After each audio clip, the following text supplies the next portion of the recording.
La promesa de un Redentor divino ilumina la primera página de la historia de la humanidad. Por esto la confiada esperanza de un futuro mejor suavizó el dolor del paraíso perdido, y acompañó al género humano en su atribulado camino hasta que, en la plenitud de los tiempos, el Salvador del mundo, apareciendo en la tierra, colmó la expectación e inauguró una nueva civilización universal, la civilización cristiana, inmensamente superior a la que el hombre había hasta entonces alcanzado trabajosamente en algunas naciones privilegiadas. Pero la lucha entre el bien y el mal quedó en el mundo como triste herencia del pecado original, y el antiguo tentador no ha cesado jamás de engañar a la humanidad con falaces promesas. Por esto, en el curso de los siglos, las perturbaciones se han ido sucediendo unas tras otras hasta llegar a la revolución de nuestros días, la cual por todo el mundo es ya una realidad cruel o una seria amenaza, que supera en amplitud y violencia a todas las persecuciones que anteriormente ha padecido la Iglesia. Pueblos enteros están en peligro de caer de nuevo en una barbarie peor que aquella en que yacía la mayor parte del mundo al aparecer el Redentor. Este peligro tan amenazador, como habréis comprendido, venerables hermanos, es el comunismo bolchevique y ateo, que pretende derrumbar radicalmente el orden social y socavar los fundamentos mismos de la civilización cristiana. Párrafo primero. Posición de la Iglesia frente al comunismo. Frente a esta amenaza, la Iglesia católica no podía callar, y no calló. No cayó esta sede apostólica, que sabe que es misión propia suya la defensa de la verdad, de la justicia y de todos aquellos bienes eternos que el comunismo rechaza y combate. Desde que algunos grupos de intelectuales pretendieron liberar la civilización humana de todo vínculo moral y religioso, nuestros predecesores llamaron abierta y explícitamente la atención del mundo sobre las consecuencias de esta descristianización de la sociedad humana.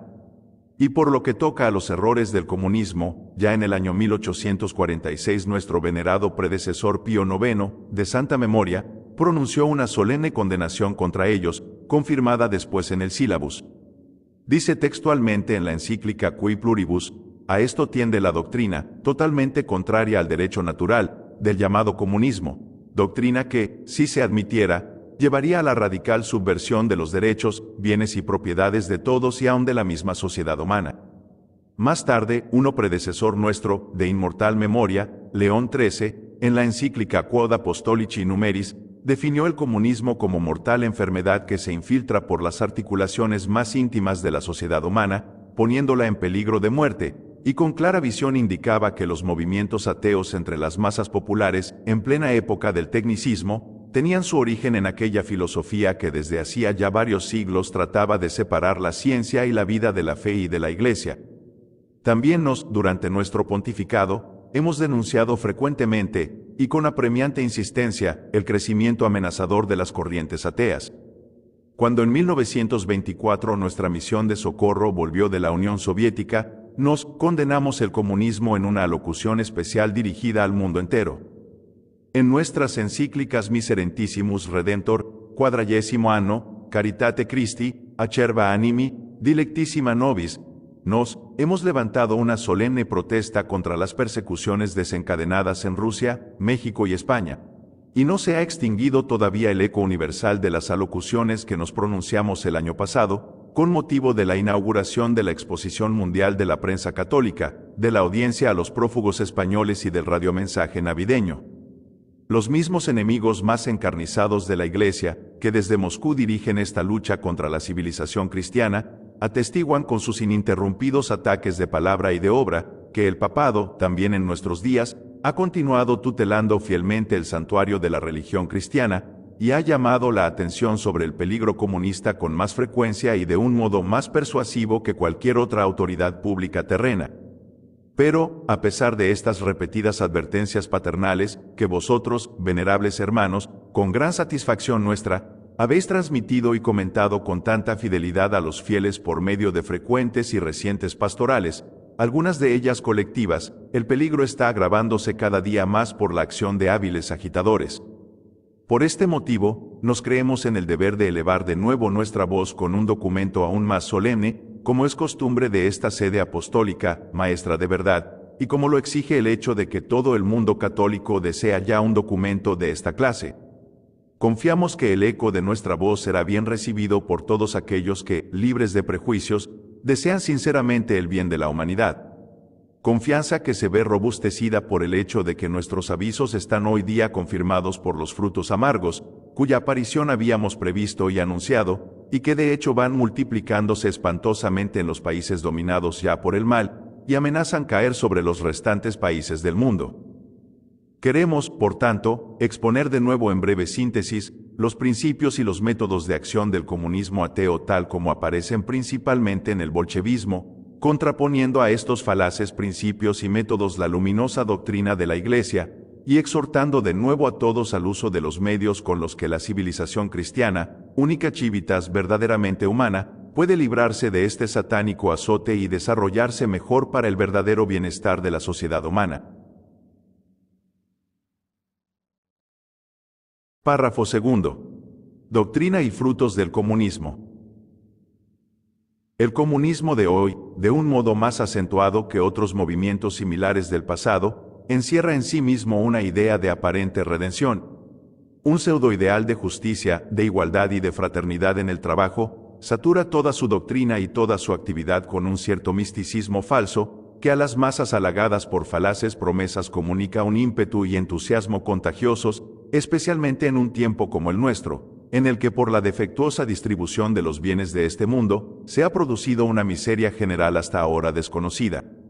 Más aún, se hace alarde de este pseudoideal como si hubiera sido el iniciador de un progreso económico, progreso que, si en algunas regiones es real, se explica por otras causas muy distintas, como son la intensificación de la productividad industrial en países que hasta ahora carecían de ella, el cultivo de ingentes riquezas naturales, sin consideración alguna a los valores humanos, y el uso de métodos inhumanos para realizar grandes trabajos con un salario indigno del hombre.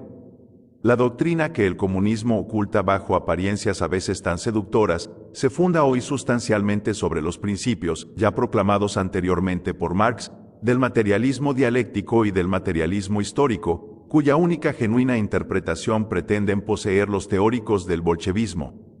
Esta doctrina enseña que solo existe una realidad, la materia, con sus fuerzas ciegas, la cual, por evolución, llega a ser planta, animal, hombre.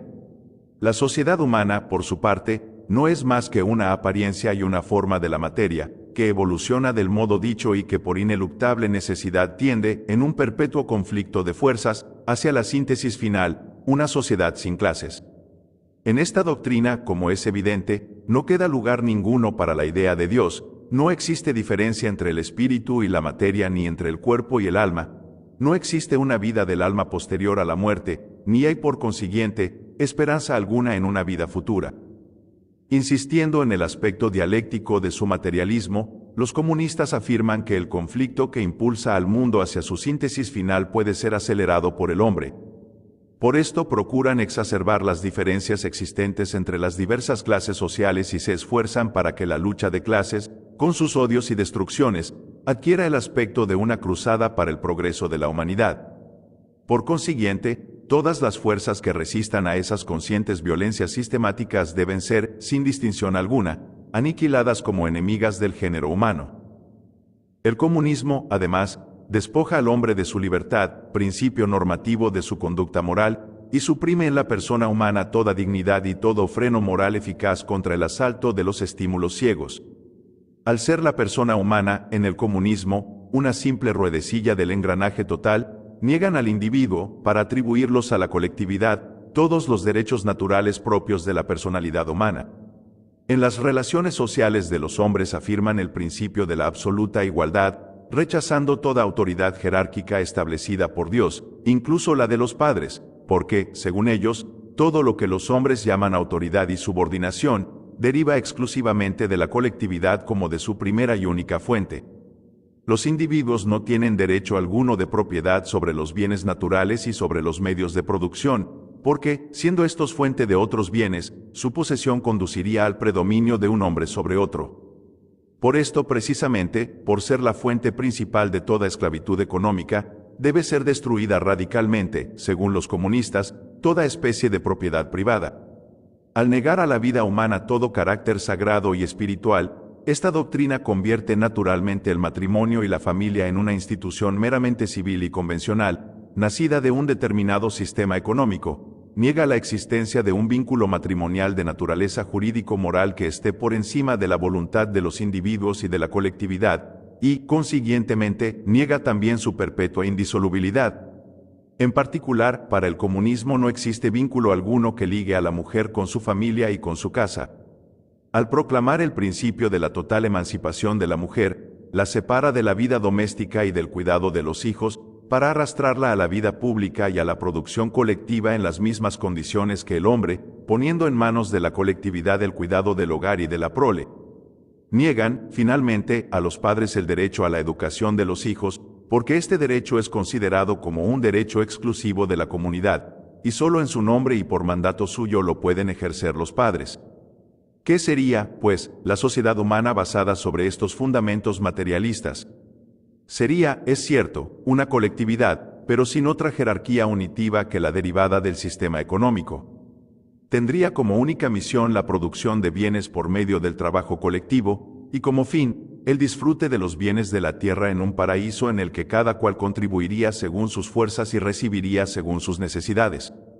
Hay que advertir, además, que el comunismo reconoce a la colectividad el derecho, o más bien, un ilimitado poder arbitrario para obligar a los individuos al trabajo colectivo, sin atender a su bienestar particular, aun contra su voluntad e incluso con la violencia. En esta sociedad comunista, tanto la moral como el orden jurídico serían una simple emanación exclusiva del sistema económico contemporáneo, es decir, de origen terreno, mudable y caduco. En una palabra, se pretende introducir una nueva época y una nueva civilización, fruto exclusivo de una evolución ciega, una humanidad sin Dios. Cuando todos hayan adquirido, finalmente, las cualidades personales requeridas para llevar a cabo esta clase de humanidad, en aquella situación utópica de una sociedad sin diferencia alguna de clases, el Estado político, que ahora se concibe exclusivamente como instrumento de dominación capitalista sobre el proletariado, perderá necesariamente su razón de ser y se disolverá. Sin embargo, mientras no se logre esta bienaventurada situación, el Estado y el poder estatal son para el comunismo el medio más eficaz y más universal para conseguir su fin. He aquí, venerables hermanos, el pretendido evangelio nuevo que el comunismo bolchevique y ateo anuncia a la humanidad como mensaje de salud y redención. Un sistema lleno de errores y sofismas, contrario a la razón y a la revelación divina, un sistema subversivo del orden social, porque destruye las bases fundamentales de este, un sistema desconocedor del verdadero origen, de la verdadera naturaleza y del verdadero fin del Estado, un sistema, finalmente, que niega los derechos, la dignidad y la libertad de la persona humana. Pero ¿a qué se debe que un sistema semejante, científicamente superado desde hace mucho tiempo y refutado por la realidad práctica, se difunda tan rápidamente por todas las partes del mundo? La explicación reside en el hecho de que son muy pocos los que han podido penetrar la verdadera naturaleza y los fines reales del comunismo, y son mayoría, en cambio, los que ceden fácilmente a una tentación hábilmente presentada bajo el velo de promesas deslumbradoras. Con el pretexto de querer solamente mejorar la situación de las clases trabajadoras, suprimir los abusos reales producidos por la economía liberal y obtener una más justa distribución de los bienes terrenos, fines sin duda totalmente legítimos, y aprovechando principalmente la actual crisis económica mundial, se consigue atraer a la zona de influencia del comunismo a aquellos grupos sociales que por principio rechazan todo materialismo y todo terrorismo. Y como todo error contiene siempre una parte de verdad, esta parte de verdad que hemos indicado, expuesta arteramente en condiciones de tiempo y lugar, aptas para disimular cuando conviene la crudeza repugnante e inhumana de los principios y métodos del comunismo bolchevique, seduce incluso a espíritus no vulgares, que llegan a convertirse en apóstoles de jóvenes inteligentes poco preparados todavía para advertir los errores intrínsecos del comunismo. Los pregoneros del comunismo saben aprovecharse también de los antagonismos de raza, de las divisiones y oposiciones de los diversos sistemas políticos, y hasta de la desorientación en el campo de la ciencia sin Dios, para infiltrarse en las universidades y corroborar con argumentos pseudocientíficos los principios de su doctrina. Para explicar mejor cómo el comunismo ha conseguido de las masas obreras la aceptación, sin examen, de sus errores, conviene recordar que estas masas obreras estaban ya preparadas para ello, por el miserable abandono religioso y moral a que las había reducido en la teoría y en la práctica la economía liberal. Con los turnos de trabajo, incluso dominicales, no se dejaba tiempo al obrero para cumplir sus más elementales deberes religiosos en los días festivos, no se tuvo preocupación alguna para construir iglesias junto a las fábricas ni para facilitar la misión del sacerdote, todo lo contrario, se continuaba promoviendo positivamente el laicismo.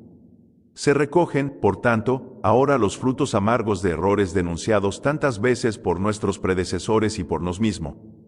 Por esto, puede resultar extraño que en un mundo tan hondamente descristianizado se desborde el oleaje del error comunista. Existe, además, otra causa de esta tan rápida difusión de las ideas comunistas, infiltradas secretamente en todos los países, grandes y pequeños, cultos e incivilizados, y en los puntos más extremos de la tierra, una propaganda realmente diabólica, cual el mundo tal vez nunca ha conocido, propaganda dirigida desde un solo centro y adaptada hábilmente a las condiciones peculiares de cada pueblo, propaganda que dispone de grandes medios económicos, de numerosas organizaciones, de congresos internacionales, de innumerables fuerzas excelentemente preparadas, propaganda que se hace a través de la prensa, de hojas sueltas, en el cinematógrafo y en el teatro, por la radio, en las escuelas y hasta en las universidades, y que penetra poco a poco en todos los medios sociales, incluso en los más sanos, sin que éstos adviertan el veneno que está intoxicando a diario las mentes y los corazones. La tercera causa poderosa, de esta rápida difusión del comunismo es, sin duda alguna, la conspiración del silencio que en esta materia está realizando una gran parte de la prensa mundial no católica.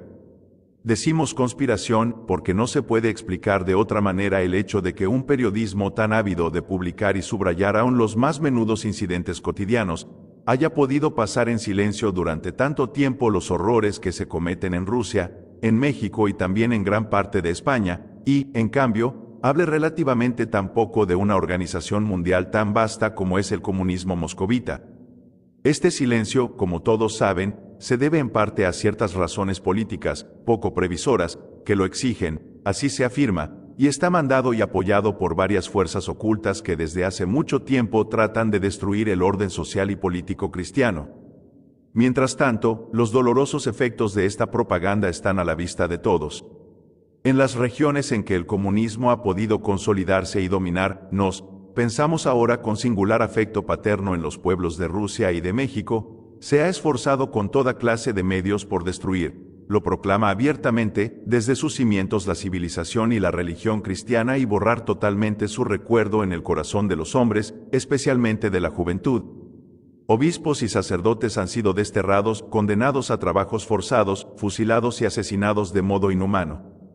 Simples seglares, por haber defendido la religión, han sido considerados como sospechosos, han sido vejados, perseguidos, detenidos y llevados a los tribunales.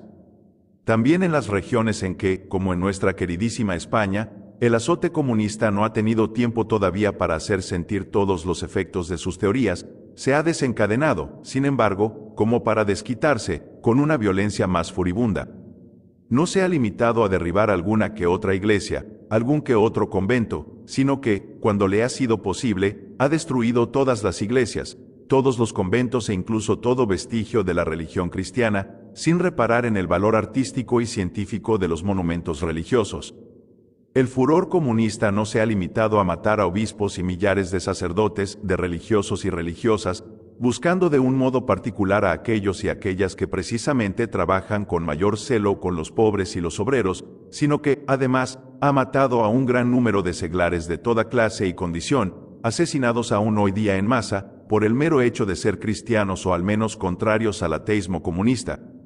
Y esta destrucción tan espantosa es realizada con un odio, una barbarie y una ferocidad que jamás se hubieran creído posibles en nuestro siglo.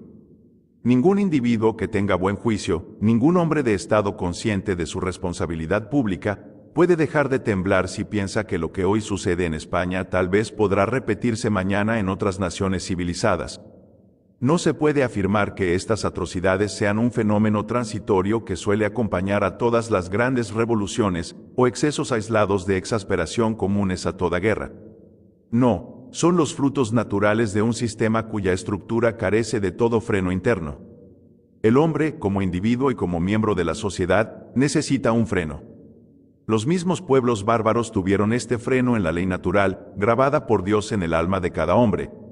Y cuando esta ley natural fue observada por todos con un sagrado respeto, la historia presenció el engrandecimiento de antiguas naciones, engrandecimiento tan esplendoroso que deslumbraría más de lo conveniente a ciertos hombres de estudios que considerasen superficialmente la historia humana. Pero, cuando se arranca del corazón de los hombres la idea misma de Dios, los hombres se ven impulsados necesariamente a la moral feroz de una salvaje barbarie. Y esto es lo que con sumo dolor estamos presenciando. Por primera vez en la historia asistimos a una lucha fríamente calculada y cuidadosamente preparada contra todo lo que es divino. Porque el comunismo es por su misma naturaleza totalmente antirreligioso y considera la religión como el opio del pueblo, ya que los principios religiosos, que hablan de la vida ultraterrena, desvían al proletariado del esfuerzo por realizar aquel paraíso comunista que debe alcanzarse en la tierra. Pero la ley natural y el autor de la ley natural no pueden ser conculcados impunemente. El comunismo no ha podido ni podrá lograr su intento ni siquiera en el campo puramente económico. Es cierto que en Rusia ha contribuido no poco a sacudir a los hombres y a las instituciones de una larga y secular inercia, y que ha logrado con el uso de toda clase de medios, frecuentemente inmorales, algunos éxitos materiales, pero no es menos cierto, tenemos de ello testimonios cualificados y recentísimos, que de hecho ni siquiera en el campo económico ha logrado los fines que había prometido, sin contar, por supuesto, la esclavitud que el terrorismo ha impuesto a millones de hombres. Hay que repetirlo, también en el campo económico es necesaria una moral, un sentimiento moral de la responsabilidad, los cuales, ciertamente, no tienen cabida en un sistema cerradamente materialista como el comunismo.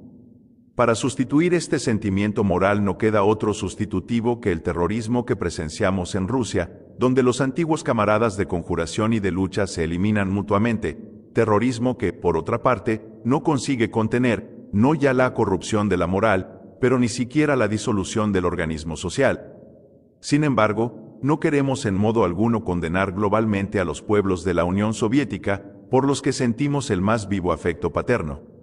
Sabemos que no pocos pueblos de Rusia gimen bajo el duro yugo impuesto a la fuerza por hombres, en su mayoría, extraños a los verdaderos intereses del país, y reconocemos que otros muchos han sido engañados con falaces esperanzas.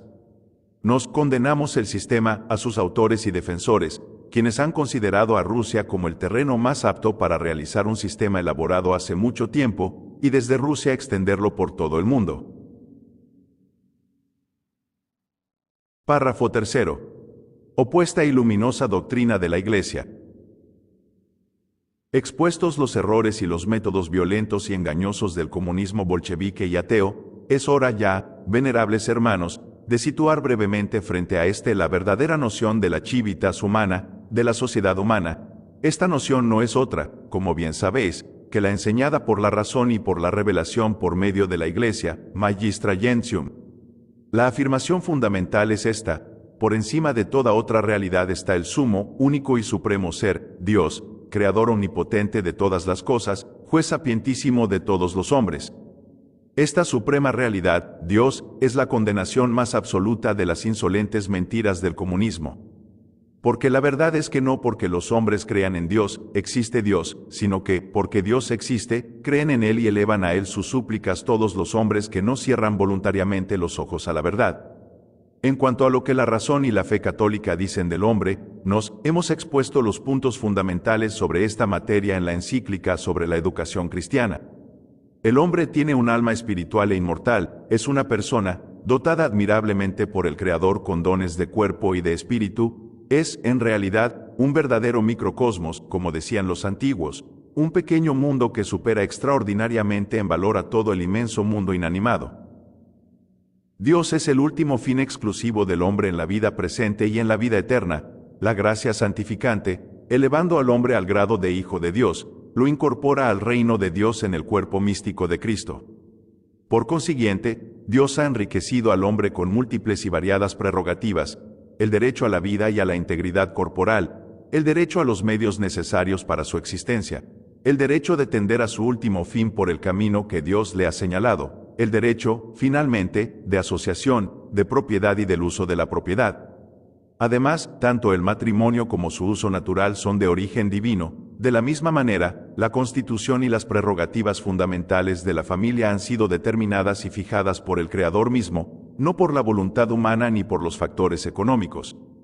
De estos puntos hemos hablado ampliamente en la encíclica sobre el matrimonio cristiano y en la encíclica, ya antes citada, de la educación cristiana de la juventud. Pero Dios ha ordenado igualmente que el hombre tienda espontáneamente a la sociedad civil, exigida por la propia naturaleza humana. En el plan del Creador, esta sociedad civil es un medio natural del que cada ciudadano puede y debe servirse para alcanzar su fin, ya que el Estado es para el hombre y no el hombre para el Estado. Afirmación que, sin embargo, no debe ser entendida en el sentido del llamado liberalismo individualista, que subordina a la sociedad a las utilidades egoístas del individuo, sino solo en el sentido de que, mediante la ordenada unión orgánica con la sociedad, sea posible para todos, por la mutua colaboración, la realización de la verdadera felicidad terrena, y, además, en el sentido de que en la sociedad hay en su desenvolvimiento todas las cualidades individuales y sociales insertas en la naturaleza humana, las cuales superan el interés particular del momento y reflejan en la sociedad civil la perfección divina, cosa que no puede realizarse en el hombre separado de toda sociedad. Pero también estos fines están, en último análisis, referidos al hombre, para que, reconociendo el reflejo de la perfección divina, sepa convertirlo en alabanza y adoración del Creador. Solo el hombre, la persona humana y no las sociedades, sean las que sean, está dotado de razón y de voluntad moralmente libre. Ahora bien, de la misma manera que el hombre no puede rechazar los deberes que le vinculan con el Estado y han sido impuestos por Dios, y por esto las autoridades del Estado tienen el derecho de obligar al ciudadano al cumplimiento coactivo de esos deberes cuando se niega ilegítimamente a ello, así también la sociedad no puede despojar al hombre de los derechos personales que le han sido concedidos por el Creador. Hemos aludido más arriba a los fundamentales, ni imposibilitar arbitrariamente el uso de esos derechos. Es, por tanto, conforme a la razón y exigencia imperativa de esta, que, en último término, todas las cosas de la tierra estén subordinadas como medios a la persona humana, para que por medio del hombre encuentren todas las cosas su referencia esencial al Creador.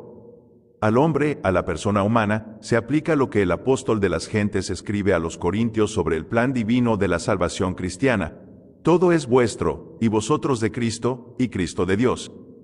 Mientras el comunismo empobrece a la persona humana, invirtiendo los términos de la relación entre el hombre y la sociedad, la razón y la revelación, por el contrario, la elevan a una sublime altura. Ha sido nuestro predecesor, de feliz memoria, León XIII, quien ha dado por medio de su encíclica social, los principios reguladores de la cuestión obrera y de los problemas económicos y sociales, principios que nos, personalmente, por medio de la encíclica sobre la restauración cristiana del orden social, hemos adaptado a las exigencias del tiempo presente. En esta encíclica nuestra, prosiguiendo la trayectoria de la doctrina secular de la Iglesia sobre el carácter individual y social de la propiedad privada, nos hemos definido claramente el derecho y la dignidad del trabajo, las relaciones de apoyo mutuo y de mutua ayuda que deben existir entre el capital y el trabajo, y el salario debido en estricta justicia al obrero para sí y para su familia. Hemos demostrado, además, en la mencionada encíclica, que los medios para salvar al estado actual de la triste decadencia en que lo ha hundido el liberalismo amoral, no consiste en la lucha de clases y en el terrorismo ni en el abuso autocrático del poder del Estado, sino en la configuración y penetración del orden económico y social por los principios de la justicia social y de la caridad cristiana. Hemos advertido también que hay que lograr la verdadera prosperidad de los pueblos por medio de un sano corporativismo que respete la debida jerarquía social, que es igualmente necesaria la unidad armónica y coherente de todas las asociaciones para que puedan tender todas ellas al bien común del Estado, y que, por consiguiente, la misión genuina y peculiar del poder político consiste en promover eficazmente esta armoniosa coordinación de todas las fuerzas sociales. Para lograr precisamente este orden tranquilo por medio de la colaboración de todos, la doctrina católica reivindica para el Estado toda la dignidad y toda la autoridad necesarias para defender con vigilante solicitud, como frecuentemente enseñan la Sagrada Escritura y los Santos Padres, todos los derechos divinos y humanos. Y aquí se hace necesaria una advertencia. Es errónea la afirmación de que todos los ciudadanos tienen derechos iguales en la sociedad civil y no existe en el Estado jerarquía legítima alguna. Bástenos recordar a este propósito las encíclicas de León XIII antes citadas, especialmente las referentes a la autoridad política y a la constitución cristiana del Estado.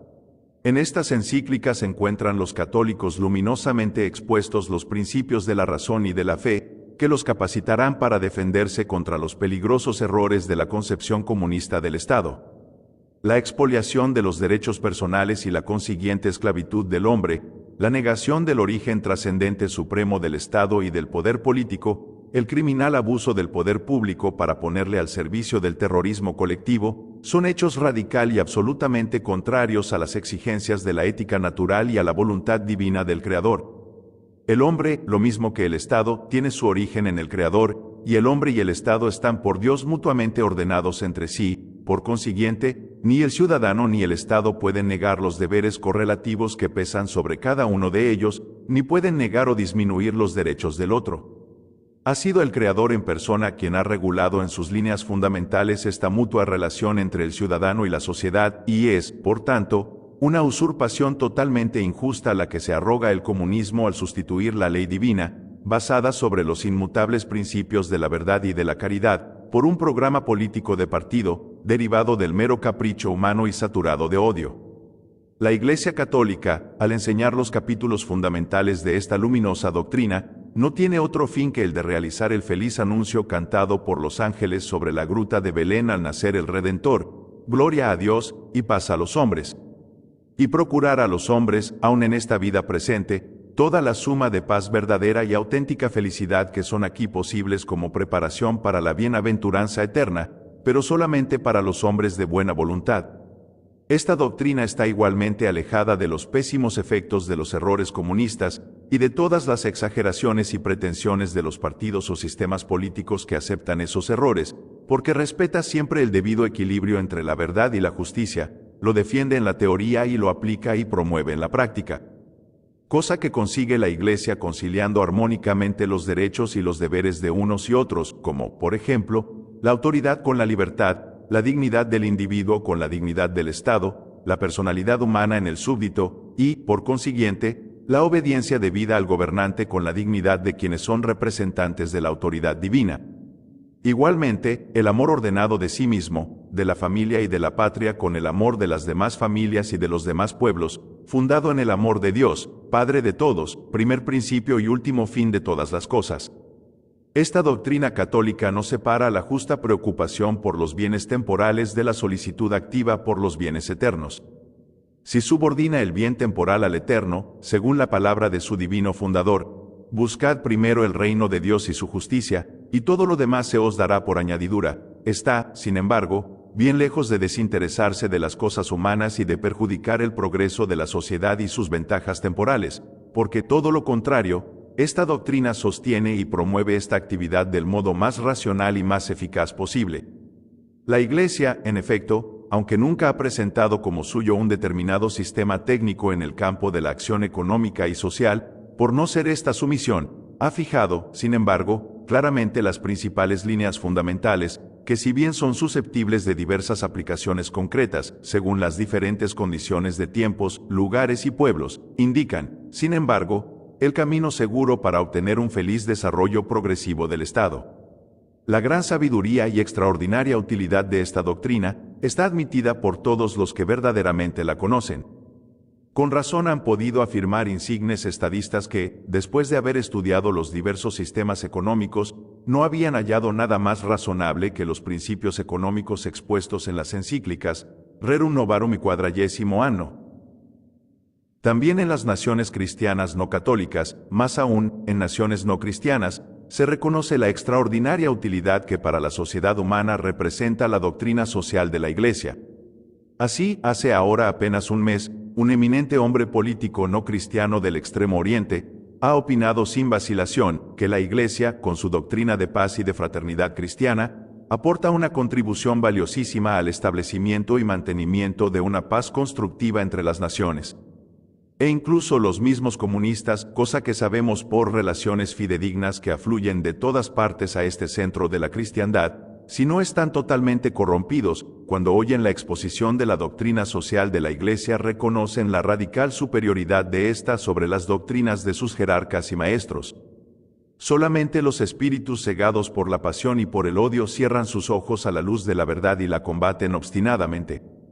Pero los enemigos de la Iglesia, aunque obligados a reconocer la superior sabiduría de la doctrina católica, acusan, sin embargo, a la Iglesia de no haber sabido obrar de acuerdo con sus principios, y por esto afirman que hay que buscar otros caminos. Toda la historia del cristianismo demuestra la falsedad y la injusticia de esta acusación. Porque, limitando nuestra breve exposición a algún hecho histórico característico, ha sido el cristianismo el primero en proclamar, en una forma y con una amplitud y firmeza hasta entonces desconocidas, la verdadera y universal fraternidad de todos los hombres, de cualquier condición y estirpe, contribuyendo así poderosamente a la abolición eficaz de la esclavitud, no con revoluciones sangrientas, sino por la fuerza intrínseca de su doctrina, que a la soberbia patricia romana hacía ver en su esclava una hermana en Cristo. Ha sido también el cristianismo, este cristianismo que enseña a adorar al Hijo de Dios hecho hombre por amor de los hombres, y convertido en hijo del artesano, más aún, hecho artesano él mismo, el que elevó el trabajo del hombre a su verdadera dignidad, ese trabajo que era entonces tan despreciado, que el mismo Marco Tulio Cicerón, hombre prudente y justo por otra parte, calificó, resumiendo la opinión general de su tiempo, con unas palabras de las que hoy día se avergonzaría cualquier sociólogo. Todos los trabajadores se ocupan en oficios despreciables, porque en un taller no puede haber nada noble. Basándose en estos principios, la Iglesia regeneró la sociedad humana, con la eficacia de su influjo surgieron obras admirables de caridad, y poderosas corporaciones de artesanos y trabajadores de toda categoría, corporaciones despreciadas como residuo medieval por el liberalismo del siglo pasado, pero que son hoy día la admiración de nuestros contemporáneos, que en muchos países tratan de hacer revivir de algún modo su idea fundamental. Y cuando ciertas corrientes obstaculizaban la obra de la Iglesia y se oponían a la eficacia bienhechora de ésta, la Iglesia no cesó nunca, hasta nuestros días, de avisar a los equivocados. Baste recordar la firme constancia con que nuestro predecesor, de feliz memoria, León XIII, reivindicó para las clases trabajadoras el derecho de asociación, que el liberalismo dominante en los estados más poderosos se empeñaba en negarles. Y este influjo de la doctrina de la Iglesia es también actualmente mayor de lo que algunos piensan, porque el influjo directivo de las ideas sobre los hechos es muy grande, aunque resulte difícil la medida exacta de su valoración. Se puede afirmar, por tanto, con toda certeza, que la Iglesia, como Cristo, su fundador, pasa a través de los siglos haciendo el bien a todos. No habría ni socialismo ni comunismo si los gobernantes de los pueblos no hubieran despreciado las enseñanzas y las maternales advertencias de la Iglesia, pero los gobiernos prefirieron construir sobre las bases del liberalismo y del laicismo otras estructuras sociales que, aunque a primera vista parecían presentar un aspecto firme y grandioso, han demostrado bien pronto, sin embargo, su carencia de sólidos fundamentos, por lo que una tras otra han ido derrumbándose miserablemente, como tiene que derrumbarse necesariamente todo lo que no se apoya sobre la única piedra angular, que es Jesucristo. Esta es, venerables hermanos, la doctrina de la Iglesia, la única doctrina que, como en todos los demás campos, también en el terreno social, puede traer la verdadera luz y ser la salvación frente a la ideología comunista. Pero es absolutamente necesario que esta doctrina se proyecte cada vez más en la vida práctica, conforme al aviso del apóstol Santiago. Poned en práctica la palabra y no os contentéis solo con oírla, engañándoos a vosotros mismos. Por esto, lo más urgente en la actualidad es aplicar con energía los oportunos remedios para oponerse eficazmente a la amenazadora catástrofe que se está preparando. Nos albergamos la firme confianza de que la pasión con que los hijos de las tinieblas trabajan día y noche en su propaganda materialista y atea, servirá para estimular santamente a los hijos de la luz a un celo no de semejante, sino mayor, por el honor de la majestad divina. ¿Qué es, pues, lo que hay que hacer? ¿De qué remedios es necesario servirse para defender a Cristo y la civilización cristiana contra este pernicioso enemigo? Como un padre con sus hijos en el seno del hogar, queremos conversar con todos vosotros en la intimidad, acerca de los deberes que la gran lucha de nuestros días impone a todos los hijos de la Iglesia, avisos que deseamos dirigir también a todos aquellos hijos que han abandonado la casa paterna. Como en todos los períodos más borrascosos de la historia de la Iglesia, así también hoy el remedio fundamental, base de todos los demás remedios, es una sincera renovación de la vida privada y de la vida pública según los principios del Evangelio, en todos aquellos que se glorían de pertenecer al redil de Cristo, para que sean realmente de esta manera la sal de la tierra que preserve a la sociedad humana de la total corrupción moral. Con ánimo profundamente agradecido al Padre de las Luces, de quien desciende todo buen don y toda dádiva perfecta, vemos por todas partes síntomas consoladores de esta renovación espiritual, no solo en tantas almas singularmente elegidas, que en estos últimos años han subido a la alta cumbre de la más sublime santidad, y en tantas otras, cada día más numerosas, que generosamente caminan hacia esta misma luminosa meta, sino también en el reconocimiento de una piedad sentida y vivida prácticamente en todas las clases de la sociedad, incluso en las más cultas, como hemos hecho notar en nuestro reciente motu proprio, In Multis Solacis, del 28 de octubre pasado, con ocasión de la reorganización de la Academia Pontificia de las Ciencias. No portemos, sin embargo, negar que queda todavía mucho por hacer en este camino de la renovación espiritual, porque incluso en los mismos países católicos son demasiados los católicos que lo son casi de solo nombre, demasiados los que, si bien cumplen con mayor o menor fidelidad las prácticas más esenciales de la religión que se glorían de profesar, no se preocupan, sin embargo, de conocerla mejor ni de adquirir una convicción más íntima y profunda, y menos aún de hacer que a la apariencia exterior de la religión corresponda el interno esplendor de una conciencia recta y pura, que siente y cumple todos sus deberes bajo la mirada de Dios. Sabemos muy bien el gran aborrecimiento que el Divino Salvador siente frente a esta vana y falaz exterioridad, el que quería que todos adorasen al Padre en espíritu y en verdad. Quien no ajusta sinceramente su vida práctica a la fe que profesa, no podrá mantenerse a salvo durante mucho tiempo hoy, cuando sopla tan fuerte el viento de la lucha y de la persecución, sino que se verá arrastrado miserablemente por este nuevo diluvio que amenaza al mundo, y así, mientras prepara su propia ruina, expondrá también al ludibrio el honor del cristianismo.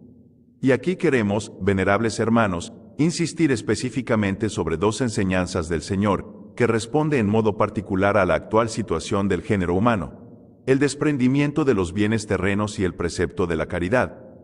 Bienaventurados los pobres de espíritu. Estas fueron las primeras palabras pronunciadas por el Divino Maestro en su Sermón de la Montaña. Esta lección fundamental es más necesaria que nunca en estos tiempos de materialismo, sediento de bienes y placeres terrenales. Todos los cristianos, ricos y pobres, deben tener siempre fija su mirada en el cielo, recordando que no tenemos aquí ciudad permanente, sino que buscamos la futura. Los ricos no deben poner su felicidad en las riquezas de la tierra ni enderezar sus mejores esfuerzos a conseguirlas, sino que, considerándose como simples administradores de las riquezas, que han de dar estrecha cuenta de ellas al Supremo Dueño, deben usar de ellas como de preciosos medios que Dios les otorgó para ejercer la virtud, y no dejar de distribuir a los pobres los bienes superfluos, según el precepto evangélico.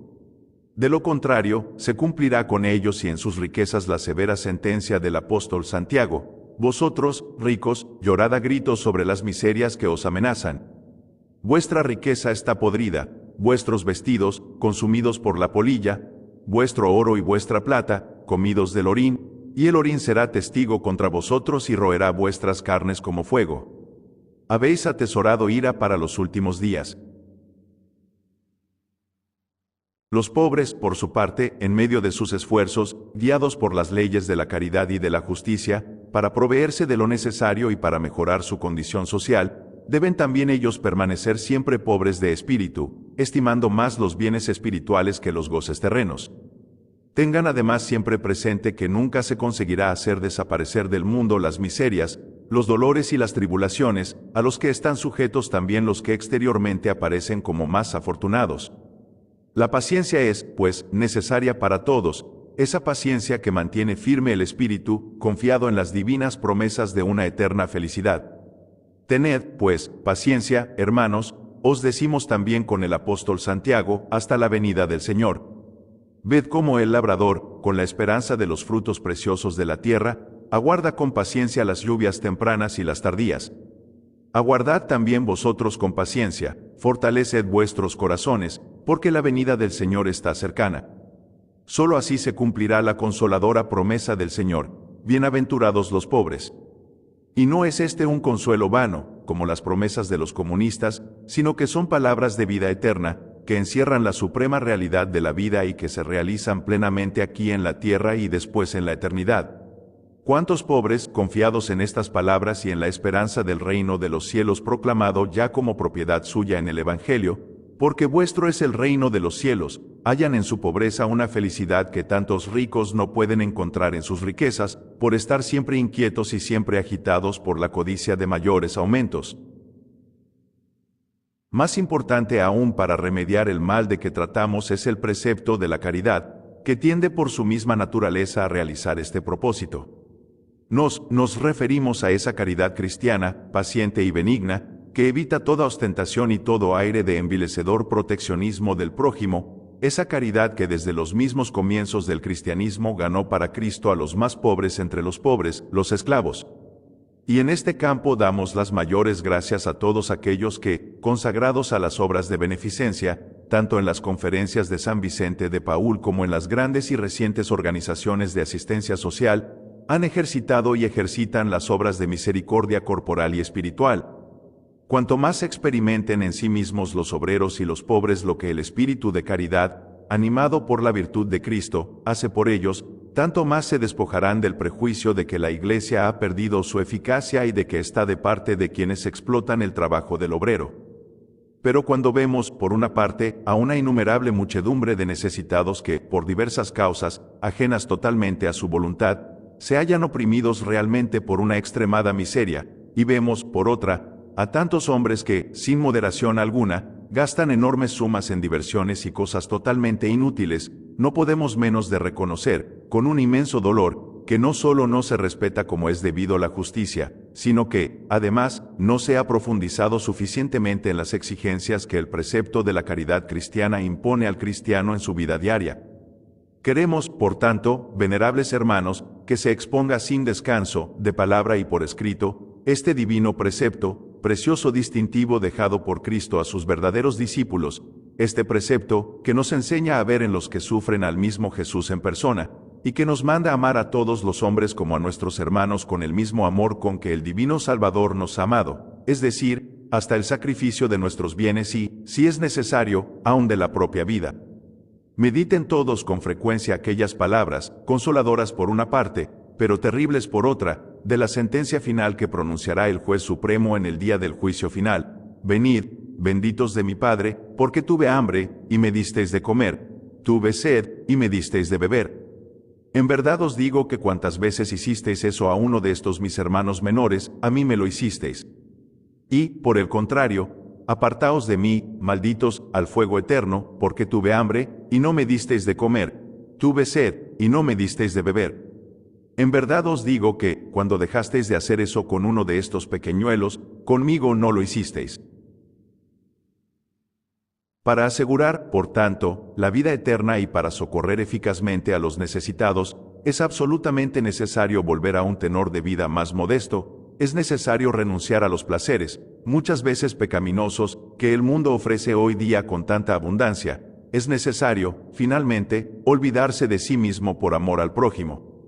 Este precepto nuevo de la caridad cristiana posee una virtud divina para regenerar a los hombres, y su fiel observancia infundirá en los corazones una paz interna desconocida para la vida de sentidos de este mundo, y remediará eficazmente los males que afligen hoy a la humanidad. Pero la caridad no puede atribuirse este nombre si no respeta las exigencias de la justicia, porque, como enseña el apóstol, quien ama al prójimo ha cumplido la ley. El mismo apóstol explica a continuación la razón de este hecho, pues no adulterarás, no matarás, no robarás, y cualquier otro precepto en esta sentencia se resume: amarás al prójimo como a ti mismo. Sí, pues, según el apóstol, todos los deberes, incluso los más estrictamente obligatorios, como el no matar y el no robar, se reducen a este único precepto supremo de la verdadera caridad. Una caridad que prive al obrero del salario al que tiene estricto derecho no es caridad, sino nombre vano y mero simulacro de caridad. No es justo tampoco que el obrero reciba como limosna lo que se le debe por estricta obligación de justicia, y es totalmente ilícita la pretensión de eludir con pequeñas dádivas de misericordia las grandes obligaciones impuestas por la justicia.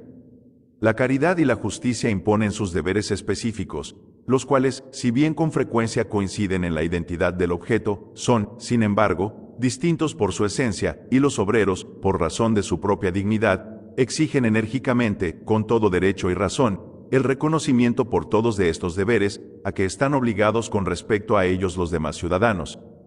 Por esta razón, nos dirigimos de un modo muy particular a vosotros, patronos e industriales cristianos, cuya tarea es a menudo tan difícil, porque habéis recibido la herencia de los errores de un régimen económico injusto que ha ejercitado su ruinoso influjo sobre tantas generaciones. Tened clara conciencia de vuestra responsabilidad. Es un hecho lamentable, pero cierto. La conducta práctica de ciertos católicos ha contribuido no poco a la pérdida de confianza de los trabajadores en la religión de Jesucristo. No quisieron estos católicos comprender que la caridad cristiana exige el reconocimiento de ciertos derechos debidos al obrero, derechos que la Iglesia ha reconocido y declarado explícitamente como obligatorios. ¿Cómo calificar la conducta de ciertos católicos, que en algunas partes consiguieron impedir la lectura de nuestra encíclica Quadragésimo Anno en sus iglesias patronales? ¿Cómo juzgar la actitud de ciertos industriales católicos que se han mostrado hasta hoy enemigos declarados de un movimiento obrero recomendado por nos mismos? ¿No es acaso lamentable que el derecho de propiedad, reconocido por la Iglesia, haya sido usurpado para defraudar al obrero de su justo salario y de sus derechos sociales? Porque es un hecho cierto que, al lado de la justicia conmutativa, hay que afirmar la existencia de la justicia social, que impone deberes específicos a los que ni los patronos ni los obreros pueden sustraerse. Y es precisamente propio de la justicia social exigir de los individuos todo lo que es necesario para el bien común. Ahora bien, así como un organismo viviente no se atiende suficientemente a la totalidad del organismo si no se da a cada parte y a cada miembro lo que éstos necesitan para ejercer sus funciones propias, de la misma manera no se puede atender suficientemente a la constitución equilibrada del organismo social y al bien de toda la sociedad si no se da a cada parte y a cada miembro, es decir, a los hombres, dotados de la dignidad de persona, todos los medios que necesitan para cumplir su función social particular. El cumplimiento, por tanto, de los deberes propios de la justicia social tendrá como efecto una intensa actividad que, nacida en el seno de la vida económica, madurará en la tranquilidad del orden y demostrará la entera salud del Estado, de la misma manera que la salud del cuerpo humano se reconoce externamente en la actividad inalterada y, al mismo tiempo, plena y fructuosa de todo el organismo. Pero no se cumplirán suficientemente las exigencias de la justicia social si los obreros no tienen asegurado su propio sustento y el de sus familias con un salario proporcionado a esta doble condición, si no se les facilita la ocasión de adquirir un modesto patrimonio que evite así la plaga del actual pauperismo universal, si no se toman, finalmente, precauciones acertadas en su favor, por medio de los seguros públicos o privados, para el tiempo de la vejez, de la enfermedad o del paro forzoso. En esta materia conviene repetir lo que hemos dicho en nuestra encíclica Quadragésimo Anno. La economía social estará sólidamente constituida y alcanzará sus fines, solo cuando a todos y a cada uno se provea de todos los bienes que las riquezas y subsidios naturales, la técnica y la constitución social de la economía pueden producir. Esos bienes deben ser suficientemente abundantes para satisfacer las necesidades y honestas comodidades, y elevar a los hombres a aquella condición de vida más feliz que, administrada prudentemente, no solo no impide la virtud, sino que la favorece en gran número. Y si, como sucede cada día con mayor frecuencia, en el régimen de salario, los particulares no pueden satisfacer las obligaciones de la justicia si no es con la exclusiva condición previa de que todos ellos convengan en practicarla conjuntamente mediante instituciones que unan entre sí a los patronos, para evitar entre estos una concurrencia de precios incompatible con los derechos de los trabajadores, es deber de los empresarios y patronos en estas situaciones, sostener y promover las instituciones necesarias que constituyan el medio normal para poder cumplir los deberes de la justicia. Pero también los trabajadores deben tener siempre presentes sus obligaciones de caridad y de justicia para con los patronos, y deben convencerse de que de esta manera pondrán a salvo con mayor eficacia sus propios intereses. Quien considere, por tanto, la estructura total de la vida económica, como ya advertimos en nuestra encíclica Quadragésimo Anno, comprenderá que la conjunta colaboración de la justicia y de la caridad no podrá influir en las relaciones económicas y sociales, si no es por medio de un cuerpo de instituciones profesionales e interprofesionales basadas sobre el sólido fundamento de la doctrina cristiana, unidas entre sí y que constituyan, bajo formas diversas adaptadas a las condiciones de tiempo y lugar, lo que antiguamente recibía el nombre de corporaciones. Para dar a esta acción social mayor eficacia, es absolutamente necesario promover todo lo posible el estudio de los problemas sociales a la luz de la doctrina de la Iglesia, y difundir por todas partes las enseñanzas de esa doctrina bajo la égida de la autoridad constituida por Dios en la misma Iglesia. Porque, si el modo de proceder de algunos católicos ha dejado que desear en el campo económico y social, la causa de este defecto ha sido con frecuencia la insuficiente consideración de las enseñanzas dadas por los sumos pontífices en esta materia.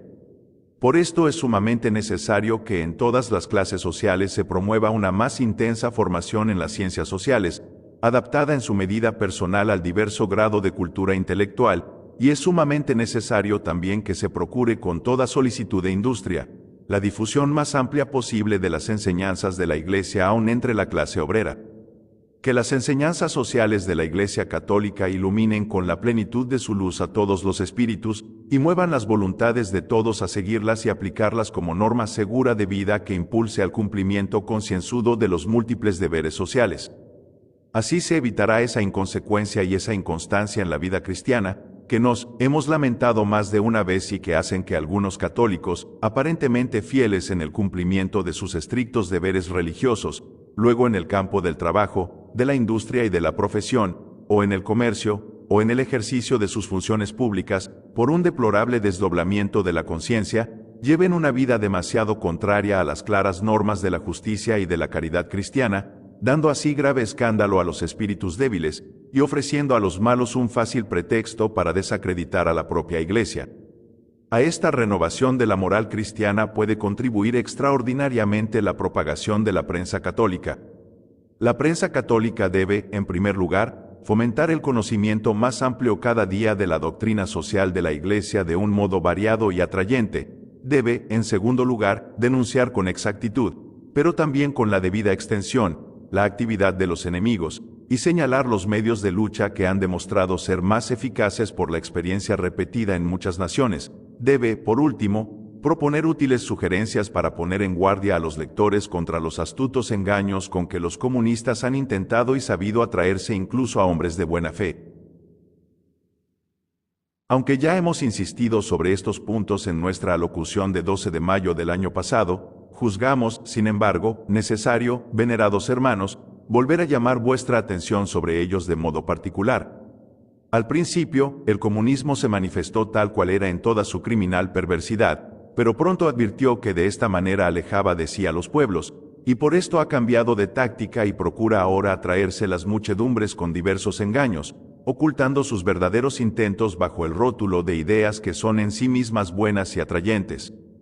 Por ejemplo, viendo el deseo de paz que tienen todos los hombres, los jefes del comunismo aparentan ser los más celosos defensores y propagandistas del movimiento por la paz mundial, pero, al mismo tiempo, por una parte, excitan a los pueblos a la lucha civil para suprimir las clases sociales, lucha que hace correr ríos de sangre, y por otra parte, sintiendo que su paz interna carece de garantías sólidas, recurren a un acopio ilimitado de armamentos. De la misma manera, con diversos nombres que carecen de todo significado comunista, fundan asociaciones y publican periódicos cuya única finalidad es la de hacer posible la penetración de sus ideas en medios sociales que de otro modo no les serían fácilmente accesibles. Más todavía, procuran infiltrarse insensiblemente hasta en las mismas asociaciones abiertamente católicas o religiosas. En otras partes, los comunistas, sin renunciar en nada a sus principios, invitan a los católicos a colaborar amistosamente con ellos en el campo del humanitarismo y de la caridad, proponiendo a veces, con estos fines, proyectos completamente conformes al espíritu cristiano y a la doctrina de la Iglesia. En otras partes acentúan su hipocresía hasta el punto de hacer creer que el comunismo, en los países de mayor civilización y de fe más profunda, adoptará una forma más mitigada, concediendo a todos los ciudadanos la libertad de cultos y la libertad de conciencia. Hay incluso quienes, apoyándose en algunas ligeras modificaciones introducidas recientemente en la legislación soviética, piensan que el comunismo está a punto de abandonar su programa de lucha abierta contra Dios. Procurad, venerables hermanos, con sumo cuidado que los fieles no se dejen engañar. El comunismo es intrínsecamente malo, y no se puede admitir que colaboren con el comunismo, en terreno alguno, los que quieren salvar de la ruina a la civilización cristiana. Y si algunos, inducidos al error, cooperasen al establecimiento del comunismo en sus propios países, serán los primeros en pagar el castigo de su error, y cuanto más antigua y luminosa es la civilización creada por el cristianismo en las naciones en que el comunismo logre penetrar, tanto mayor será la devastación que en ellas ejercerá el odio del ateísmo comunista. Pero si el Señor no guarda la ciudad, en vano vigilan sus centinelas. Por esto os exhortamos con insistencia, venerables hermanos, para que en vuestras diócesis promováis e intensifiquéis del modo más eficaz posible el espíritu de oración y el espíritu de mortificación. Cuando los apóstoles preguntaron al Salvador por qué no habían podido librar del espíritu maligno a un endemoniado, les respondió el Señor: esta especie de demonios no puede ser lanzada sino por la oración y el ayuno. Tampoco podrá ser vencido el mal que hoy atormenta a la humanidad, si no se acude a una santa e insistente cruzada universal de oración y penitencia. Por esto recomendamos singularmente a las órdenes contemplativas, masculinas y femeninas, que redoblen sus súplicas y sus sacrificios para lograr del cielo una poderosa ayuda a la Iglesia en sus luchas presentes, poniendo para ello como intercesora a la Inmaculada Madre de Dios, la cual, así como un día aplastó la cabeza de la antigua serpiente, así también es hoy la defensa segura y el invencible Auxilium Christianorum. Párrafo cuarto. Ministros y auxiliares de esta obra social de la Iglesia. Tanto para la obra mundial de salvación, que hemos descrito hasta aquí, como para la aplicación de los remedios, que hemos indicado brevemente, Jesucristo ha elegido y señalado a sus sacerdotes como los primeros ministros y realizadores. A los sacerdotes les ha sido confiada, por especial voluntad divina, la misión de mantener encendida y esplendorosa en el mundo, bajo la guía de los sagrados pastores y en unión de filial obediencia con el vicario de Cristo en la tierra, la lumbrera de la fe y de infundir en los fieles aquella confianza sobrenatural con que la Iglesia, en nombre de Cristo, ha combatido y vencido en tantas batallas a lo largo de su historia. Esta es la victoria que ha vencido al mundo, nuestra fe. En esta materia recordamos de modo particular a los sacerdotes la exhortación, tantas veces repetida por nuestro predecesor, de feliz memoria, León XIII, de ir al obrero, exhortación que nos hacemos nuestra complementándola con esta aclaración: id especialmente al obrero pobre, más todavía, id en general a los necesitados, como mandan las enseñanzas de Jesús y de su Iglesia. Los necesitados son, en efecto, los que están más expuestos a las maniobras de los agitadores, que explotan la mísera situación de los necesitados para encender en el alma de estos la envidia contra los ricos y excitarlos a tomar por la fuerza lo que, según ellos, la fortuna les ha negado injustamente. Pero, si el sacerdote no va al obrero y al necesitado para prevenirlo, o para desengañarlo de todo prejuicio y de toda teoría falsa, ese obrero y ese necesitado llegarán a ser fácil presa de los apóstoles del comunismo. No podemos negar que se ha hecho ya mucho en este campo, especialmente después de las encíclicas Rerum Novarum y Quadragesimo Anno. Y saludamos con paterno agrado el industrioso celo pastoral de tantos obispos y sacerdotes que, con el uso prudente de las debidas cautelas, proyectan y experimentan nuevos métodos de apostolado más adecuados a las exigencias modernas. Sin embargo, todo lo hecho en este campo es aún demasiado poco para las presentes necesidades. Así como, cuando la patria se halla en peligro, todo lo que no es estrictamente necesario o no está directamente ordenado a la urgente necesidad de la defensa común, pasa a segunda línea, así también, en nuestro caso, toda otra obra, por muy hermosa y buena que sea, debe ceder necesariamente el puesto a la vital necesidad de salvar las bases mismas de la fe y de la civilización cristianas. Por esta razón, los sacerdotes en sus parroquias conságrense naturalmente, en primer lugar, al ordinario cuidado y gobierno de los fieles, pero después deben necesariamente reservar la mejor y la mayor parte de sus fuerzas y de su actividad para recuperar para Cristo y para la Iglesia las masas trabajadoras, y para lograr que queden de nuevo saturadas del espíritu cristiano las asociaciones y los pueblos que han abandonado a la Iglesia. Si los sacerdotes realizan esta labor, hallarán, como fruto de su trabajo, una cosecha superior a toda esperanza, que será para ellos la recompensa del duro trabajo de la primera roturación. Es este un hecho que hemos visto comprobado en Roma y en otras grandes ciudades, donde en las nuevas iglesias que van surgiendo en los barrios periféricos se van reuniendo celosas comunidades parroquiales y se operan verdaderos milagros de conversión en poblaciones que antes eran hostiles a la religión por el solo hecho de no conocerla. Pero el medio más eficaz de apostolado entre las muchedumbres de los necesitados y de los humildes es el ejemplo del sacerdote que está adornado de todas las virtudes sacerdotales que hemos descrito en nuestra encíclica Ad Catholici Sacerdoti. Pero en la materia presente es necesario de modo muy especial que el sacerdote sea un vivo ejemplo eminente de humildad, pobreza y desinterés, que lo conviertan a los ojos de los fieles en copia exacta de aquel divino Maestro que pudo afirmar de sí con absoluta certeza: las raposas tienen cuevas, y las aves del cielo, nidos, pero el Hijo del Hombre no tiene dónde reclinar su cabeza. Una experiencia diaria enseña que el sacerdote pobre y totalmente desinteresado, como enseña el Evangelio, realiza una maravillosa obra benéfica en medio del pueblo. Un San Vicente de Paúl, un cura de Ars, un Cotolengo, un Don Bosco y tantos otros son otras tantas pruebas de esta realidad. En cambio, el sacerdote avaro, egoísta e interesado, como hemos recordado ya en la citada encíclica, aunque no caiga, como Judas, en el abismo de la traición, será por lo menos un vano bronce que resuena y un inútil címbalo que retiñe, y con demasiada frecuencia un estorbo, más que un instrumento positivo de la gracia entre los fieles.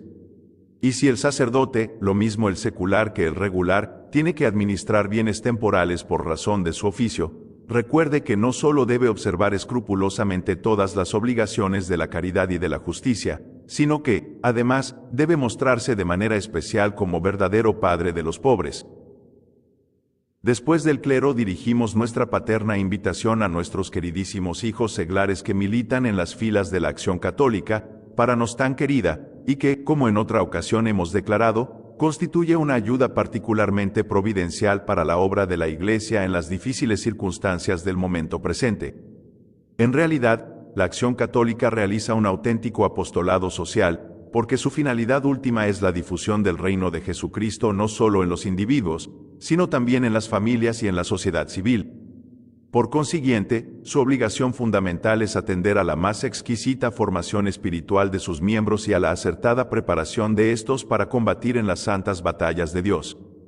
A esta labor formativa, hoy día más urgente y necesaria que nunca, y que debe preceder siempre como requisito fundamental de toda acción directa y efectiva, contribuirán extraordinariamente los círculos de estudio, las semanas sociales, los cursos orgánicos de conferencias y, finalmente, todas aquellas iniciativas dirigidas a solucionar con sentido cristiano, en el terreno práctico, los problemas económicos. Estos soldados de la Acción Católica, así preparados, serán los primeros e inmediatos apóstoles de sus compañeros de trabajo y los valiosos auxiliares del sacerdote para extender por todas partes la luz de la verdad, y para aliviar las innumerables y graves miserias materiales y espirituales en innumerables zonas sociales, refractarias hoy día muchas veces a la acción del ministro de Dios, por inveterados prejuicios contra el clero o por una lamentable apatía religiosa.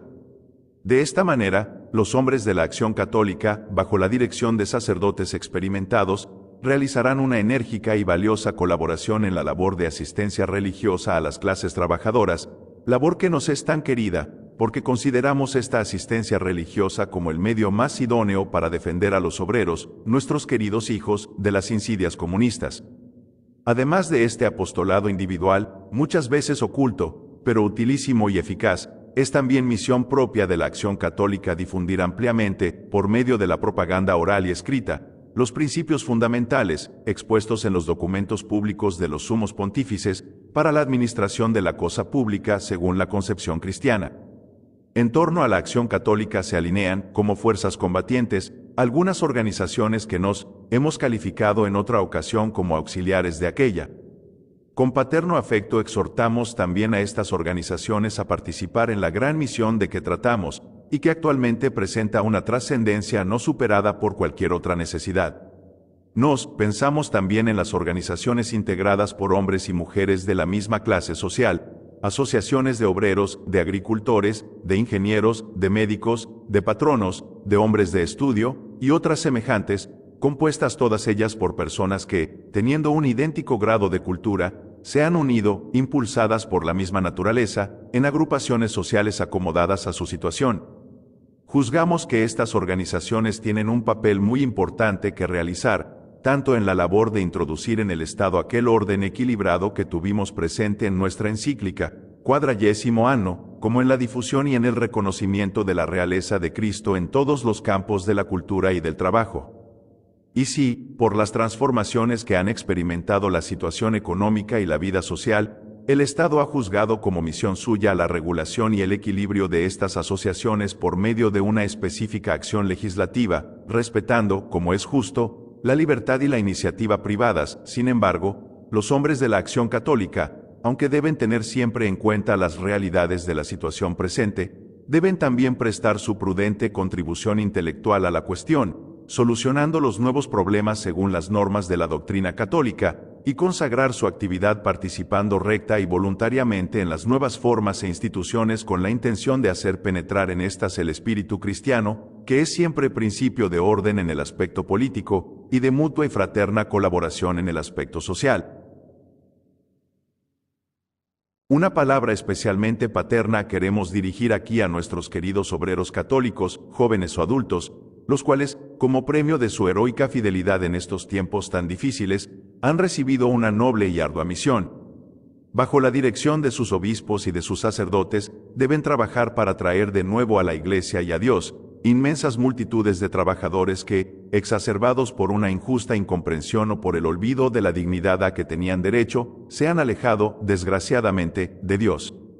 Demuestren los obreros católicos, con su ejemplo y con sus palabras, a estos hermanos de trabajo extraviados, que la Iglesia es una tierna madre para todos aquellos que trabajan o sufren, y que jamás ha faltado ni faltará a su sagrado deber materno de defender a sus hijos. Y como esta misión que el obrero católico debe cumplir en las minas, en las fábricas, en los talleres y en todos los centros de trabajo, exige a veces grandes sacrificios, recuerden los obreros católicos que el Salvador del mundo ha dado no solo ejemplo de trabajo, sino también ejemplo de sacrificio. A todos nuestros hijos de toda clase social, de toda nación, de toda asociación religiosa o seglar en la Iglesia, queremos dirigir un nuevo y más apremiante llamamiento a la concordia. Porque más de una vez nuestro corazón de padre se ha visto afligido por las divisiones internas entre los católicos, divisiones que, si bien nacen de fútiles causas, son, sin embargo, siempre trágicas en sus consecuencias, pues enfrentan mutuamente a los hijos de una misma madre, la Iglesia. Esta es la causa de que los agentes de la revolución, que no son tan numerosos, aprovechando la ocasión que se les ofrece, agudicen más todavía las discordias y acaben por conseguir su mayor deseo, que es la lucha intestina entre los mismos católicos. Después de los sucesos de estos últimos tiempos, debería parecer superflua nuestra advertencia. Sin embargo, la repetimos de nuevo para aquellos que o no la han comprendido o no la han querido comprender. Los que procuran exacerbar las disensiones internas entre los católicos, incurren en una gravísima responsabilidad ante Dios y ante la Iglesia. Pero en esta lucha entablada por el poder de las tinieblas contra la idea misma de la divinidad, esperamos confiadamente que colaborarán, además de todos los que se glorían del nombre cristiano, todos los que creen en Dios y adoran a Dios, los cuales son todavía la inmensa mayoría de los hombres. Renovamos, por tanto, el llamamiento que hace ya 5 años hicimos en nuestra encíclica Caritate Christi, para que también todos los creyentes colaboren leal y cordialmente para alejar de la humanidad el gravísimo peligro que amenaza a todos. Porque, como entonces decíamos, siendo la fe en Dios el fundamento previo de todo orden político y la base insustituible de toda autoridad humana, todos los que no quieren la destrucción del orden ni la supresión de la ley, deben trabajar enérgicamente para que los enemigos de la religión no alcancen el fin tan abiertamente proclamado por ellos. Hemos expuesto hasta ahora, venerables hermanos, la misión positiva, de orden doctrinal y práctico a la vez, que la Iglesia ha recibido como propia en virtud del mandato a ella confiado por Cristo, su autor y apoyo, de cristianizar la sociedad humana y, en nuestros tiempos, de combatir y desbaratar los esfuerzos del comunismo, y hemos dirigido, en virtud de esta misión, un llamamiento a todas y a cada una de las clases sociales. Pero con esta misión de la Iglesia es necesario que colabore positivamente el Estado cristiano, prestando a la Iglesia su auxilio en este campo, auxilio que, si bien consiste en los medios externos que son propios del Estado, repercute necesariamente y en primer lugar sobre el bien de las almas. Por esta razón, los gobiernos deben poner sumo cuidado en impedir que la criminal propaganda atea, destructora nata de todos los fundamentos del orden social, penetre en sus pueblos, porque no puede haber autoridad alguna estable sobre la tierra si se niega la autoridad de Dios, ni puede tener firmeza un juramento si se suprime el nombre de Dios vivo. Repetimos a este propósito lo que tantas veces y con tanta insistencia hemos dicho, especialmente en nuestra encíclica Caritate Christi. ¿Cómo puede tener vigor un contrato cualquiera y qué vigencia puede tener un tratado si falta toda garantía de conciencia, si falta la fe en Dios, si falta el temor de Dios? Quitado este cimiento, se derrumba toda la ley moral, y no hay remedio que pueda impedir la gradual pero inevitable ruina de los pueblos, de la familia, del Estado y de la misma civilización humana. Además, los gobiernos deben consagrar su principal preocupación a la creación de aquellos medios materiales de vida necesarios para el ciudadano, sin los cuales todo Estado, por muy perfecta que sea su constitución, se derrumbará necesariamente, y a procurar trabajo especialmente a los padres de familia y a la juventud. Para lograr estos fines, induzcan los gobiernos a las clases ricas a aceptar por razón de bien común aquellas cargas sin cuya aceptación no puede conservarse el Estado ni pueden vivir seguros los mismos ricos. Pero las disposiciones que los gobiernos adopten con este fin deben ser tales que pesen efectivamente sobre los ciudadanos que tienen en sus manos los grandes capitales y los aumentan cada día con grave daño de las demás clases sociales. Pero la administración pública del propio Estado, de la cual es responsable el gobernante ante Dios y ante la sociedad, debe necesariamente desenvolverse con una prudencia y una sobriedad tan grandes que sirva de ejemplo para todos los ciudadanos. Hoy más que nunca, la gravísima crisis económica que azota al mundo entero exige que los que disfrutan de inmensas fortunas, fruto del trabajo y del sudor de tantos ciudadanos, pretendan exclusivamente el bien común y procuren aumentar lo más posible este bien común. También los altos cargos políticos del Estado y todos los funcionarios públicos de la administración deben cumplir sus deberes por obligación de conciencia con fidelidad y desinterés, siguiendo los luminosos ejemplos antiguos y recientes de tantos hombres insignes que con un trabajo infatigable sacrificaron toda su vida por el bien de la patria. Y en las relaciones mutuas de los pueblos entre sí, deben suprimirse lo más pronto posible todos esos impedimentos artificiales de la vida económica, que brotan principalmente de un sentimiento de desconfianza y de odio, pues todos los pueblos de la tierra forman una única familia nacida de Dios. Pero, al mismo tiempo, el Estado debe dejar a la Iglesia en plena libertad para que ésta realice su divina misión sobre las almas, si quiere colaborar de esta manera en la salvación de los pueblos de la terrible tormenta de la hora presente. En todas partes se hace hoy día un angustioso llamamiento a las fuerzas morales del espíritu, y con razón, porque el mal que hay que combatir es, considerado en su raíz más profunda, un mal de naturaleza espiritual, y de esta corrompida fuente ideológica es de donde brotan con una lógica diabólica todas las monstruosidades del comunismo. Ahora bien, entre las fuerzas morales y religiosas sobresale incontestablemente la Iglesia Católica, y por esto el bien mismo de la humanidad exige que no se pongan impedimentos a su actividad.